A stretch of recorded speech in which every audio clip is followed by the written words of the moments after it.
உங்கள் வீட்டில் இந்த மாதிரி பழைய சிடி பிளேயர் சும்மா இருந்துச்சு அப்படின்னா அது கீழே வந்து போட்டுறாதீங்க. அதை வச்சு ஒரு இன்வெர்ட்டரே வந்து ரெடி பண்ணிடலாங்க. இதை வச்சு நம்மளுக்கு கரண்ட் போன டயத்தில் வந்து எதனாலும் யூஸ்ஃபுல்லாக வந்து லைட் ஏரியா வைக்கலாம், அது போக வந்து சார்ஜ் வந்து ஏற்றிக்கலாம். இந்த மாதிரி நிறைய விஷயங்களை வந்து பண்ணலாம். வாங்க ஃப்ரெண்ட்ஸ், இது எப்படி பண்ணலாம் அப்படின்னு சொல்லிட்டு வீடியோக்குள்ளே பார்க்கலாம். இந்த சிடி பிளேயரை தான் நம்ம வந்து இன்வெர்ட்டராக வந்து மாற்ற போகிறோம் ஃப்ரெண்ட்ஸ். இது வந்து நான் 12th வந்து படிக்கும் போல வந்து வாங்கினதுங்க. இது வந்து செமையாக வந்து ஒர்க் ஆகிட்டு இருந்துச்சுங்க. இது வந்து நான் காலேஜ் வந்து படிக்கும் போல வந்து இதில் லென்ஸ் வந்து போயிடுச்சு அப்படின்னு சொல்லிட்டாங்க. அதனால் யூஎஸ்பி இதில் வந்து பென்ட்ரைவில் தான் நான் மூவிஸ்னால் ஏதாவது ஏற்றி வந்து நான் டிவியில் வந்து போட்டு வந்து பார்ப்போம். அதுக்கடுத்து அதுவுமே போயிடுச்சு. ஸோ அதனால் வந்து டோட்டலாக வந்து இதாகிடுச்சு. சரி ஓகே அப்படின்னு சொல்லிட்டு அதை தூரமாக வச்சுருந்தோம். இன்றைக்கி வந்து அதை யூஸ்ஃபுல்லாக வந்து மாற்றலாம் அப்படின்னு சொல்லிட்டு எடுத்திருக்கேங்க. சரி ஓகே, இதில் ஸ்க்ரூவான எல்லாத்தையும் கலட்டி எடுத்தாச்சு. இப்போ வந்து இது மேலே டாப்பை வந்து ஓப்பன் பண்ணிடலாம். இதில் வந்து பார்த்திங்கன்னா தெரியும், இதில் வந்து அந்த சிடி பிளேயரோட இது வந்து இங்கிட்டு இருக்குது. இங்கிட்ட வந்து இது எஸ்எம்பிஎஸ்ங்க, ஸ்விட்ச் மோட் பவர் சப்ளை. அது போக இதில் வந்து நார்மலாக வந்து அந்த நம்ம டிவியில் வந்து கனெக்ட் பண்ணுறதுக்குரிய பின்னு, யூஎஸ்பிக்குரியது எல்லாமே வந்து கனெக்டராக இருக்குங்க. ஃபஸ்ட்டு இது நம்மளுக்கு தேவையில்லை. இதை வந்து தனியாக வந்து கலட்டி வந்து எடுத்துடலாம். அது போக வந்து இந்த சிடி பிளேயர் யூஸ் பண்ணி ஆம்பிளிஃபையரும் மாற்றலாங்க. அதுவும் எப்படி அப்படின்னு சொல்லிட்டு அடுத்த வீடியோவில் சொல்கிறேன். இதில் வந்து பார்த்திங்கன்னா தெரியும், இதில் வந்து மென்ஷன் வந்து பண்ணியிருக்காங்க 5 வோல்ட்டு 12 வோல்ட்டு நம்மளுக்கு வந்து வர மாதிரி வந்து இருக்குது. ஸோ இதை வச்சு வந்து நம்மளுக்கு பவர் சப்ளை வந்து எடுத்துக்கலாங்க. ஸோ அதுதான் நம்மளுக்கு வந்து தேவைப்பட போகுது. சரி ஓகே, ஃபஸ்ட்டு வந்து இதை வந்து கலட்டி வந்து எடுத்துக்கலாம். அவ்வளோதான். அந்த சிடி இதை வந்து தனியாக கலட்டிட்டு அந்த பின்னனா வந்து அதில் மாட்டியிருக்குங்க. அதையும் தனித்தனியாக வந்து இந்த மாதிரி கலட்டி வந்து எடுத்துக்கிறேன். நீங்கள் வந்து கலட்டும் போல கொஞ்சம் பார்த்து வந்து கலட்டி வந்து எடுத்துக்கோங்க. இப்போ வந்து கலட்டி எடுத்தாச்சுங்க. சில இதில் டிரான்ஸ்ஃபார்மர் வந்து இதுலேயே இருக்கும். அந்த இது இருந்துச்சுன்னா இன்னும் யூஸ் பண்ணுறதுக்கு ரொம்ப ஈஸியாக வந்து இருக்கும். அதை வச்சு இன்னும் நல்லா நம்மளுக்கு நிறைய திங்ஸ் வந்து பண்ணலாம். சரி ஓகே, இதை வந்து நம்மளுக்கு இப்போ உள்ளதில் வந்து தனித்தனியாக வந்து கலட்டி எடுத்துலாம். இதில் வந்து பிளிப்ஸில் வந்து இந்த மாதிரி தான் தந்திருக்காங்க. வேறு சிடி பிளேயர்லனா இன்னும் டிரான்ஸ்ஃபார்மர் இதெல்லாம் இருக்கிற மாதிரி இருந்துச்சு. சரி ஓகே, இதை வந்து தனித்தனியாக கலட்டி எடுத்துக்கிட்டேன். அதிலேயே வந்து பார்த்திங்கன்னா தெரியும் 5 வோல்ட்டு 12 வோல்ட்டு இருக்கிற மாதிரி போட்டிருப்பாங்க பார்த்தீங்களா. ஸோ இதுதான். ஸோ இந்த இதில் தான் பவர் சப்ளை வந்து நம்ம வந்து எடுத்துக்கலாங்க. சரி ஓகே ஃப்ரெண்ட்ஸ், இதில் வந்து பின்னாடியும் மென்ஷன் பண்ணியிருப்பாங்க எந்த வயரில் வந்து கரெக்டாக வந்து 12 வோல்ட்டு வந்து கிடைக்கும் அப்படின்னு சொல்லிட்டு. இந்த இதை கனெக்ட் பண்ணி பார்த்தீங்கனாலே தெரியும். மல்டிமீட்டர் இருந்துச்சு அப்படின்னா செக் பண்ணிக்கோங்க. அப்படி இல்லை அப்படின்னா நீங்கள் வந்து இந்த மாதிரி வயர் கனெக்ஷனை வந்து பார்த்து கூட வந்து எடுத்துக்கோங்க. ஆனால் வந்து அதில் டைரக்ட் கரண்ட் வருதுங்க. ஸோ அதனால் டச் பண்ணிடாதீங்க. ரொம்ப கேர்ஃபுல்லாக வந்து யூஸ் பண்ணுங்கள். இதில் வந்து இதுதான் 12 வோல்ட்டுக்குரியது. ஸோ அதனால் வந்து தனித்தனியாக வெட்டி எடுத்துக்கிட்டேன். அது போக யூஎஸ்பி இருக்குல்ல, ஸோ அதுவுமே வந்து இந்த இதுக்குரிய பின் வந்து தனியாக இருக்குது. ஸோ இதை வச்சும் மாற்றிக்கலாம். ஸோ அதனால் வந்து இதை கட் பண்ணி விட்டுட்டு அந்த இதில் வந்து 5 வோல்ட்டை கனெக்ட் பண்ணாலே போதும். அது போக வந்து என்னென்ன பொருட்கள்லாம் தேவைன்னு சொல்லிடுறேன். இதுக்கு ஒரு டிரான்ஸ்ஃபார்மர் தேவை 12012. அதுக்கடுத்து இந்த போர்ட் கனெக்ஷன் ஒன்று தேவை. இதுதான் நம்மளுக்கு வந்து டிசியை வந்து ஏசியாக மாற்றி வந்து பார்த்திங்கன்னா டிரான்ஸ்ஃபார்மருக்கு தரும். ஸோ அதுதான் டிரான்ஸ்ஃபார்மருக்கு டிசி கரண்ட்டை நம்ம டைரெக்டாக தர முடியாது. ஸோ அதனால் சரி ஓகே ஃப்ரெண்ட்ஸ், இந்த போர்டு இதை வந்து நான் ஃப்ளிப்கார்ட்டில் இருந்து வாங்கினேன். இந்த லிங்க் கூட நான் டிஸ்கிரிப்ஷனில் தரேன். அதை வச்சு வந்து வாங்கிக்கோங்க. இது வந்து 100 வாட்டுன்னு நினைக்கிறேன். அதில் பின்னாடி வந்து ஒரு 3 வயர் கனெக்ஷன் வந்து பண்ணியிருப்பேன். இது வந்து அந்த டயோடுக்குரியது தான். ஸோ இதில் வந்து அந்த டிரான்ஸ்ஃபார்மருக்கு கனெக்ட் பண்ணுறதுங்க.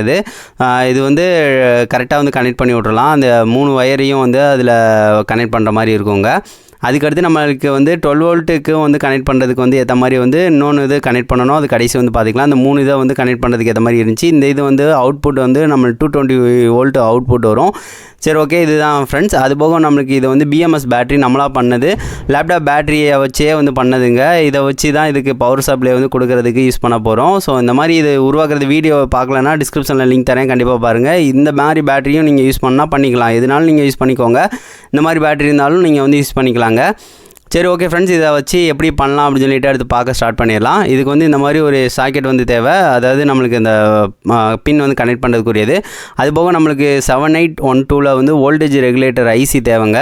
இது வந்து ஃபிக்ஸ்டு 12 வோல்ட்டை வந்து நம்மளுக்கு தரும். இதை வச்சு தான் நம்மளுக்கு வந்து பேட்டரிக்கு வந்து சார்ஜ் ஏற்றுறதுக்கு வந்து யூஸ்ஃபுல்லாக வந்து பண்ண போகிறோம். ஸோ அதுக்காக இது ஒன்று வந்து வாங்கிக்கோங்க. இதோட ரேட்டு 10 ரூபா இருக்கும். அது போக வந்து இந்த போர்டு கனெக்ஷனில் வந்து ஒரு 2 இதை வந்து கனெக்ட் பண்ண போகிறோம். எதுக்கான அந்த போர்டுக்கு வந்து நம்ம பேட்டரியை கனெக்ட் பண்ணோம்ல, அது அந்த ரவுண்டாக உள்ளதில் வந்து மைனஸும் இங்கிட்ட வந்து பார்த்திங்கன்னா ப்ளஸ்ஸையும் வந்து கனெக்ட் பண்ணிவிட்டு அதுக்கடுத்து இந்த சிடி பிளேயரில் வந்து கீழே வந்து மெட்டல்னால் சுற்றி வந்து ஒரு பலகையை மட்டும் ஒரு கார்ட்போர்டு இல்லாட்டினா இந்த மாதிரி வந்து பலகையை வந்து ஒட்டிடுங்க. அதுக்கடுத்து நம்மளுக்கு வந்து டிரான்ஸ்ஃபார்மரை வந்து இந்த மாதிரி வந்து ஒட்டி விட்ருங்க. எதுக்காகனா கீழே வந்து டச் ஆச்சு அப்படின்னா நம்மளுக்கு வந்து 220 வோல்ட்டில் ஸோ நம்மளுக்கு கொஞ்சம் ஷாக் அடிச்சிடும். ஸோ அதனால் அதுக்கடுத்து இந்த போர்ட் கனெக்ஷனையும் பக்கத்துலேயே இருக்கிற மாதிரி வந்து ஒட்டிடுறேன். இதில் வந்து நீங்கள் ஒட்டி இது பண்ண முடியலன்னா கொஞ்சம் கேர்ஃபுல்லாக பண்ணுங்கள். எதுவும் பவர் சப்ளை எதுவும் கொடுத்துடாதீங்க. அதுக்கடுத்து நம்ம ஃபஸ்ட்டே வந்து அந்த வயர் கனெக்ஷனாக இருந்துச்சுல, அதில் வந்து ஒவ்வொன்றையும் வந்து இந்த மாதிரி கனெக்ட் பண்ணி விட்டுற போகிறோம். கனெக்ட் பண்ணி விட்டுறலாம். இது வந்து 3 இது இருக்குங்க. 3 இதையும் ஒவ்வொன்றா வந்து பார்த்து கனெக்ட் பண்ணி விட்ருங்க. கனெக்ட் பண்ணதுக்கடுத்து அதுக்கடுத்து நம்ம ட்ரான்ஸ்ஃபார்மர் இருக்குல்ல அதுலேருந்து 2 இதை வந்து அதில் கனெக்ட் பண்ணி விட்டோம் அப்படின்னா நம்மளுக்கு இந்த வேலை வந்து சிம்பிளாயிரும். அதுக்கடுத்து எல்லாத்துக்கும் டேப் வந்து ஒட்டி அந்த கனெக்ஷனை வந்து கம்ப்ளீட்டாக வந்து முடிச்சாச்சு. அதுக்கடுத்து இந்த வோல்டேஜ் ரெகுலேட்டர் ஐசி இருக்குல்ல, ஸோ அதை வந்து அந்த இதில் வந்து கனெக்ட் பண்ண போகிறோம். கனெக்ட் பண்ணிவிட்டு நம்மளுக்கு 12 வோல்ட் வருதுல, அதை வந்து பார்த்திங்கன்னா இதில் கனெக்ட் பண்ணோம். அது எப்படி அப்படின்னு சொல்லிட்டு நான் சொல்லிடுறேன், டீட்டெயிலாக சொல்லிடுறேன் ஃப்ரெண்ட்ஸ். ஃபஸ்ட்டு இந்த 3 பின்னை அந்த மாதிரி வளைச்சி விட்றேன். இதில் வந்து பார்த்திங்கன்னா தெரியும் 3 பின் இருக்கா. இதில் வந்து ஒன்று வந்து இன்புட், அதுக்கடுத்து இன்னொன்று வந்து அவுட்புட்டோட இதுங்க, நடுவில் உள்ளது அவுட்புட்டு. அதுக்கடுத்து கடைசி அவுட்புட் வந்து பார்த்திங்கன்னா ப்ளஸ் மைனஸ் இங்கிட்டு வந்து எடுத்துக்கலாம். ஸோ அதே மாதிரி தான் இதில் வந்து எடுக்க போகிறோம்.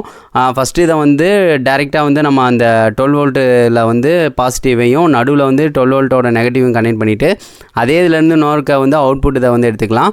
அதுக்கடுத்து இந்த ட்ரான்ஸ்ஃபார்மரில் 2 வயர் இருக்குல்ல, அதில் வந்து அந்த சாக்கெட்டை வந்து இந்த இதை வந்து கனெக்ட் பண்ணி விட்றலாம், ப்ளக் இதை வந்து ஜஸ்ட் வந்து அதுக்காக வந்து அந்த சிடி பிளேயரில் வந்து அதுக்கேற்ற மாதிரி வந்து இந்த மாதிரி ஆங்குலர் கிரைண்டரை வச்சு இந்த மாதிரி ட்ரில் பண்ணி இந்த மாதிரி எடுத்துக்கிட்டேன், வெட்டி எடுத்தாச்சு. அதுக்கடுத்து இதை வந்து கரெக்டாக இருக்கிற மாதிரி ஃபிட் பண்ணியாச்சு. கடைசி ஸ்க்ரூ இல்லைனா க்ளூ அப்ளை பண்ணி ஒட்டிக்கலாம். அவ்வளோதாங்க, இந்த மாதிரி வந்து வச்சாச்சு.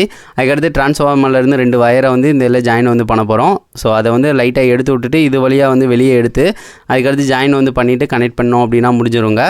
ஸோ அதை வந்து பார்த்து வந்து ஸ்க்ரூ வச்சு வந்து முறுக்கி வந்து விட்டு பார்த்து கனெக்ட் பண்ணிக்கோங்க. கீழே டச் ஆகாமல் வந்து பார்த்துக்கோங்க. அவ்வளோதான், இது வந்து முடிஞ்சிருச்சு. அதுக்கடுத்து என்ன செய்ய போகிறோம் அப்படின்னா நம்மளுக்கு வந்து இந்த ஐசி இருக்குல்ல, ஐசியில் வந்து நம்ம கனெக்ஷன் வந்து கொடுக்க போகிறோம். நான் ஃபஸ்ட்டே சொன்ன மாதிரி தான், ஃபஸ்ட்டு 2 பின்னு வந்து ஃபஸ்ட்டு பின்னில் வந்து இந்த டேரெக்டாக வரது 12 வோல்ட்டோட ப்ளஸ் பாசிட்டிவை கனெக்ட் பண்ணிவிட்டு 12 வோல்ட்டில் இருந்து வர நெகட்டிவை வந்து கனெக்ட் பண்ணி விட்டுட்டு அதுக்கடுத்து நடுவில் வந்து 12 வோல்ட்டுக்கு வந்து அந்த நெகட்டிவ்லேருந்து எடுத்து அவுட்புட்டுக்கு வந்து வெளியே எடுத்துக்கலாம். அதுபோக அங்கிட்டு 3வது பின் இருக்குல்ல, அதான் பாசிட்டிவ்க்குரியது. ஸோ இதை எல்லாத்தையும் க்ரொக்கடைல் கிளிப்பில் வந்து கனெக்ட் பண்ணிக்கிறேன். கனெக்ட் பண்ணிவிட்டு இது வந்து இழுத்தா வெளியே வராதமாக இருக்கிற மாதிரி இந்த மாதிரி வச்சுட்டு ஒரு கட்டையை வச்சு ஒட்டிக்கிறேன். இதில் தான் பேட்டரியை வந்து சார்ஜ் வந்து பண்ண போகிறோம். இது வெளியே தான் இருக்க போது, இதை வந்து வெளியே நான் இருக்கிற மாதிரி வந்து இந்த மாதிரி செட் பண்ணி ஒட்டி விட்டுக்கிறேன். அவ்வளோதான் ஃப்ரெண்ட்ஸ், இதை வந்து வச்சாச்சு. அதுக்கடுத்து என்ன செய்ய போகிறோம் அப்படின்னா நம்மளுக்கு டேரெக்டாக வந்து அந்த இதிலேருந்து வருதில்ல, இதில் தான் பேட்டரியை கனெக்ட் பண்ண போகிறோம். இதுக்கும் க்ரொக்கடைல் கிளிப்பை வந்து கனெக்ட் பண்ணி செட் பண்ண போகிறேன். சரி, ஓகே, இதை கனெக்ஷனாக வந்து பண்ணதுக்கடுத்து கம்ப்ளீட்டாக வந்து நான் ஒரு சொல்கிறேன் ஃப்ரெண்ட்ஸ். இப்போ வந்து பார்த்தீங்கன்னா ஃப்ரெண்ட்ஸ், இன்வெர்ட்டர் வந்து கம்ப்ளீட்டாக ரெடி பண்ணிட்டோங்க. சிடி பிளேயரை யூஸ் பண்ணியே வந்து பண்ணியிருக்கோம். இது வந்து க்ளோஸ் பண்ணிட்டோம் அப்படின்னா நார்மலாக ஒரு சிடி பிளேயராக தான் இருக்கும். நம்ம இதை வந்து ஒரு இன்வெர்ட்டர் மாதிரி வந்து யூஸ் பண்ணுற மாதிரி இருக்குங்க. சரி, ஓகே, இது என்னென்ன பண்ணியிருக்கேன் அப்படின்னு சொல்லிட்டு ஒரு சிம்பிளாக வந்து சொல்லிடுறேன் ஃப்ரெண்ட்ஸ். இதில் வந்து இது SMBSங்க, இது வந்து சுவிட்ச் மோட் பவர் சப்ளை. இதுக்கு 220 வோல்ட் நம்ம டேரெக்டாக வந்து கொடுப்போம். ஸோ அப்போ மேலே இது கன்வெர்ட் ஆகி நம்மளுக்கு 12 வோல்ட்டாகவும் 5 வோல்ட்டாகவும் இதில் வந்து வருது. ஸோ இதை வந்து நம்ம 5 வோல்ட்டை என்ன செஞ்சுருக்கோம் அப்படின்னா இதில் நார்மலாக USB போடுற மாதிரி போட்டு இருந்துச்சு. ஸோ அதனால் வந்து இதை வந்து ஒரு சின்னதாக வந்து சார்ஜிங் மாடியூலாக யூஸ் பண்ணிக்கலாம் அப்படின்னு சொல்லிட்டு ஒரு யூஎஸ்பியை வந்து அந்த 5 வோல்ட்டோட கனெக்ட் பண்ணி இதை சார்ஜ் ஏற்றுற மாதிரி வந்து நான் வந்து கனெக்ட் பண்ணி விட்டுட்டேன். ஸோ அதனால் இது வந்து 220 வோல்ட் கொடுக்கும் போல சார்ஜை வந்து நம்ம சார்ஜ் மொபைலுக்கு ஏற்றணும் அப்படின்னா டேட்டா கேபிளில் வச்சு வந்து ஏற்றிக்கலாம். ஸோ அதுக்காக ஒரு சின்ன ஒரு இது இருக்கட்டும் அப்படின்னு சொல்லி பண்ணிட்டேங்க. அதுக்கடுத்து இதில் 12 வோல்ட் வரதை என்ன செஞ்சுருக்கேன் அப்படின்னு சொல்லி பார்த்தீங்கன்னா இதில் வந்து நம்ம பேட்டரிக்கு சார்ஜ் ஏற்றுறதுக்கு ஒரு நம்ம சார்ஜராக வந்து யூஸ் பண்ண போகிறோம். ஸோ அதுக்காக வந்து டேரெக்டாக வந்து 12 வோல்ட் இதில் கனெக்ட் பண்ணுறோம் அப்படின்னா அந்த ஃபிக்ஸ்டு 12 வோல்ட் அவுட்புட் வந்து கிடைக்காது. ஸோ பேட்டரிக்கு சார்ஜ் ஏற்றணும் அப்படின்னா கொஞ்சம் ஃபிக்ஸ்டாக வந்து ஒரு 12 வோல்ட் அவுட்புட் வந்து நம்மளுக்கு கிடைக்கணும். அப்போனா தான் வந்து கரெக்டாக வந்து சார்ஜ் வந்து ஏறும். ஸோ அதுக்காக வந்து ஒரு சின்னதாக வந்து ஒரு ரெகுலேட்டர் யூஸ் பண்ணியிருக்கோம் வோல்டேஜ். ஸோ இதை வந்து யூஸ் பண்ணுறது மூலமாக நம்மளுக்கு ஒரு ஃபிக்ஸ்டு அவுட்புட் வந்து கிடைக்குங்க 12 வோல்ட்டு. ஸோ அதுக்காக தான் அந்த வோல்டேஜ் ரெகுலேட்டர் யூஸ் பண்ணி வந்து இங்கே வந்து பார்த்திங்கன்னா இதுக்கு வந்து நம்ம வந்து சார்ஜ் ஏற்றுறதுக்கு வந்து யூஸ் பண்ணியிருக்கோம். ஸோ அதை வந்து ஒரு க்ரொக்கடைல் கிளிப்பில் தான் கனெக்ட் பண்ணியிருக்கேன். ஸோ அதனால் வந்து பேட்டரிக்கு சார்ஜ் ஏற்றுறது ரொம்ப சிம்பிளாக இருக்குங்க, ஏற்றிக்கலாம். சரி, ஓகே, இதை வந்து நான் இப்போ வந்து நான் 220 வோல்ட் பவர் சப்ளை வந்து கொடுக்குறேன்.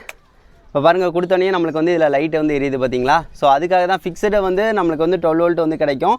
ஸோ அதனால தான். ஸோ அதுக்கடுத்து நம்ம பேட்டரிக்கு வந்து ஈஸியாக வந்து சார்ஜ் வந்து ஏற்றிக்கலாம். இது வந்து சார்ஜ் வந்து இப்போ வந்து ஆஃப் பண்ணிவிட்டேன். ரொம்ப நேரம் கழிச்சு தான் இது ஆஃப் ஆகும். எதுக்காகனா நிறைய கெப்பாசிட்டர்ஸ் வந்து யூஸ் பண்ணியிருக்காங்க. ஸோ அதனால் வந்து கொஞ்சம் நேரம் கழிச்சு தான் பவரே வந்து இதில் வந்து ஆஃப் ஆகும். இப்போ தான் வந்து ஆஃப் ஆகுதுங்க. ஸோ இதை வந்து நம்ம வந்து இதில் வந்து பவர் சப்ளை வந்து கொடுத்துக்கலாம். ஸோ கொடுத்துட்டு இப்போ சுவிட்சை வந்து போட்டுக்கிறேன். சுவிட்சை வந்து போட்டோம்னா இதுக்கு வந்து சார்ஜ் வந்து ஏறும். சரி, ஓகே, இதை வந்து வச்சாச்சு. சுவிட்சை வந்து போட்டுக்கிறேன். இப்போ வந்து போட்டாச்சு. இதுக்கு வந்து சார்ஜ் வந்து ஏறிக்கிட்டு இருக்குங்க. இது வந்து ஏறட்டும். நம்மளுக்கு வந்து இது நார்மலாக வந்து கம்மியாக இருந்துச்சு அப்படின்னா இது வந்து நீங்கள் எப்போயுமே ஃபுல் சார்ஜ் வந்து பண்ணுவோம் அப்படின்னா போட்டுக்கலாம். இதுக்கு வந்து ஒரு சின்னதாக ஒரு மாடியூல் இருக்குது, அதை வச்சு கனெக்ட் பண்ணுறோம் அப்படின்னா எவ்வளோ சார்ஜ் ஏறி இருக்குது அப்படின்னு சொல்லி பார்க்கலாம். சரி, ஓகே, அதை வந்து ஃபியூச்சரில் வந்து கனெக்ட் பண்ணிக்கலாம். சரி, ஓகே, இதில் வந்து இப்போ சார்ஜ் வந்து ஏறிக்கிட்டு இருக்குங்க. அதுக்கடுத்து வந்து இங்கே வந்து இந்த செட்டப் வந்து பண்ணியிருக்கோம்ல, இது டிரான்ஸ்ஃபார்மர். இது ஒரு சின்னதாக வந்து பார்த்திங்கன்னா ஒரு இது வந்து இருக்குது. ஸோ இந்த போர்டை வந்து என்ன செய்யணும்னா இது கரெக்டாக வந்து நம்மளுக்கு வந்து அதாவது டிசி வந்து பவர் சப்ளை வந்து கொடுக்குறோம்ல, ஸோ அதை கரெக்டாக வந்து டிரான்ஸ்ஃபார்மருக்கு ஏசியாக வந்து மாற்றி தருங்க. டிரான்ஸ்ஃபார்மரை பொறுத்த வரைக்கும் டிசி கரண்டில் ஒர்க் ஆகாது. ஸோ அதனால தான் வந்து அதை ஏசியாக கன்வெர்ட் பண்ணி அதுக்கு தரோம். ஸோ அதனால தான் இப்போ வந்து இதிலேருந்து அவுட்புட் வந்து பார்த்திங்கன்னா 240 வோல்ட்டுக்கு மேலே வந்து பார்த்திங்கன்னா அதில் வந்து கிடைக்கும். 220 to 240 வந்து பார்த்திங்கன்னா அதில் வந்து கிடைக்கும். ஸோ அதுக்காக தான் இந்த போர்டை வந்து இந்த கனெக்ட் பண்ணியிருக்கோம். ஸோ இந்த இதில் வந்து உங்களுக்கு தெரியும்னு நினைக்கிறேன். ஸோ இந்த இதில் வந்து இதை வந்து கனெக்ட் பண்ணியிருக்கோம். ஸோ இதில் வந்து சார்ஜ் ஏறினதுக்கு அடுத்து இதுக்காக இன்னும் 2 வயர் வந்து இது வந்து 12 வோல்ட் அவுட்புட்டுக்கு வந்து இந்த சார்ஜ் ஏற்றுற மாடியூல். ஸோ இதில் வந்து பேட்டரிக்கு வந்து ஒரு சின்னதாக க்ரொக்கடைல் கிளிப்பை வச்சு வந்து கனெக்ட் பண்ணியிருக்கேன். இதில் வந்து பேட்டரின்னு வந்து மென்ஷன் வந்து பண்ணியிருப்பேன். ஸோ இது வந்து பேட்டரிக்கு, அதாவது இதில் சார்ஜ் ஏறினதுக்கு அடுத்து இதை வந்து கனெக்ட் பண்ணுறோம் அப்படின்னா இன்வெர்ட்டராக நம்ம யூஸ் பண்ணிக்கலாம். ஸோ கரண்ட் இல்லாத டைம் பேட்டரியில் வந்து பார்த்திங்கன்னா டேரெக்டாக வந்து இதை கொடுத்து வந்து யூஸ் பண்ணிக்கலாம். ஸோ இதுதான் சிம்பிளான கான்செப்ட் தான். இது வந்து சார்ஜ் ஏற்றுறதுக்காக தான் அந்த சிடி பிளேயரில் வந்து எஸ்எம்பிஎஸ் வந்து யூஸ் பண்ணியிருக்கோம். ஸோ அதனால் வந்து இதில் சின்னதாக வந்து இந்த நம்ம பிஎம்எஸ் பேட்டரி வந்து யூஸ் பண்ணியிருப்போம்னா அதை வச்சாலும் இங்கேனக்குள்ளே பெருசாக தான் தெரிஞ்சு. ஸோ அதனால் வந்து அதை எடுத்து சரி வெளியவே இருக்கட்டும் அப்படின்னு சொல்லிட்டு இந்த மாதிரி கனெக்ட் பண்ணிவிட்டு இந்த மாதிரி பேட்டரியை உள்ளக்க கனெக்ட் பண்ணாலும் இங்கே இடம் இது பத்தலை. ஸோ அதனால் சரி ஓகே ஃப்ரெண்ட்ஸ், அவ்வளோதான் முடிஞ்சிருச்சு. இப்போ வந்து நம்ம வந்து பேட்டரிக்கு வந்து ஓரளவு சார்ஜ் இருக்குல்ல, இப்போ ஆஃப் பண்ணிக்கிறேன். ஆஃப் பண்ணியாச்சு. அதுக்கடுத்து என்ன செய்ய போகிறோம் அப்படின்னா இதை வந்து எடுத்துக்கிறேன். இது அவ்வளோதான். அதுக்கடுத்து இதை வந்து நம்ம இதில் வந்து கனெக்ட் பண்ண போகிறேங்க. அதாவது இந்த பேட்டரின்னு போட்டிருக்கோம்னா இதில் வந்து கனெக்ட் பண்ணலாம். கனெக்ட் பண்ணிடுறேன். அவ்வளோதான், கனெக்ட் பண்ணியாச்சுங்க.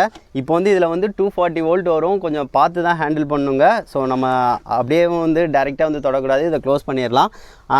இப்போ வந்து நம்ம வந்து ஒரு லைட்டை வந்து எரியுதா அப்படின்னு சொல்லி செக் பண்ண போகிறேன். ஸோ அதுக்காக அப்படியே வந்து கனெக்ட் பண்ணிக்கிறேன். செமங்க, பவராக எரியுது. வச்சா அடுத்த செகண்ட் எரியுது பார்த்தீங்களா? இதை எடுத்துக்கலாம், பார்த்தீங்கன்னா தெரியும் உங்களுக்கு. ஸோ இது நல்லா பவராக வந்து இருக்குங்க. இது வந்து 220 வோல்ட் இருக்கும். ஸோ இதில் வந்து நம்ம பேட்ரி அதுக்கு சார்ஜ் ஏற்றுறதுக்கு நம்ம மொபைல் சார்ஜ் ஏற்றுறதா இருக்கட்டும், எதுனாலும் நம்ம வந்து கனெக்ட் பண்ணிக்கலாம். சரி ஓகே, இதை வந்து எடுத்துக்கலாம். இப்போ வந்து மொபைலுக்கு வந்து சார்ஜ் ஏறுதா அப்படின்னு சொல்லிட்டு டெஸ்ட் பண்ணி பார்க்கலாம். ஸோ அதுக்காக வந்து மொபைல் சார்ஜரை வந்து டேட்டா கேபிள் இதை வந்து எடுத்துக்கிறேன். எடுத்தாச்சு.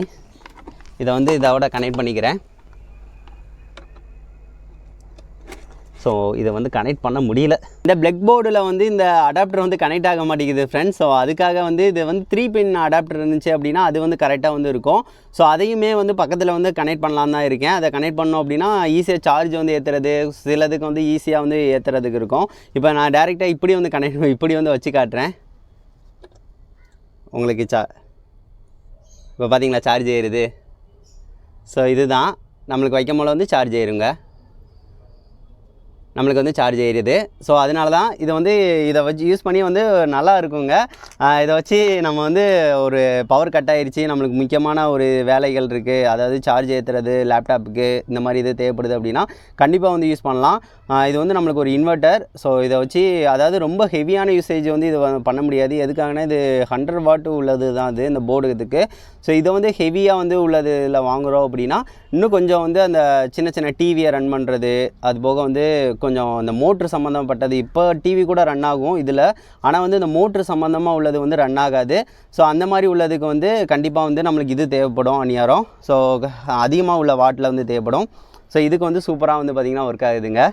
சரி, ஒரு நார்மலாக ஒரு சிடி பிளேயர் பழசை யூஸ் பண்ணி இந்த மாதிரி யூஸ்ஃபுல்லாக வந்து நம்ம வந்து மாற்ற முடியும்.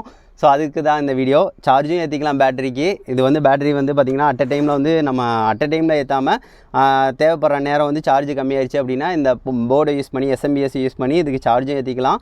அது போக வந்து இந்த மாதிரி வந்து கரண்ட் போன டயத்தில் பேட்டரி யூஸ் பண்ணி வந்து வீடுகளுக்கு வந்து இந்த மாதிரி லைட்டை வந்து செட் பண்ணுறோம் அப்படின்னா நல்லா பவராக லைட் எரியும். அது போக அந்த டயத்தில் வந்து என்னென்ன தேவையோ குண்டு பல்புன்னு எதுனாலும் வந்து கனெக்ட் பண்ணலாம் அதில்.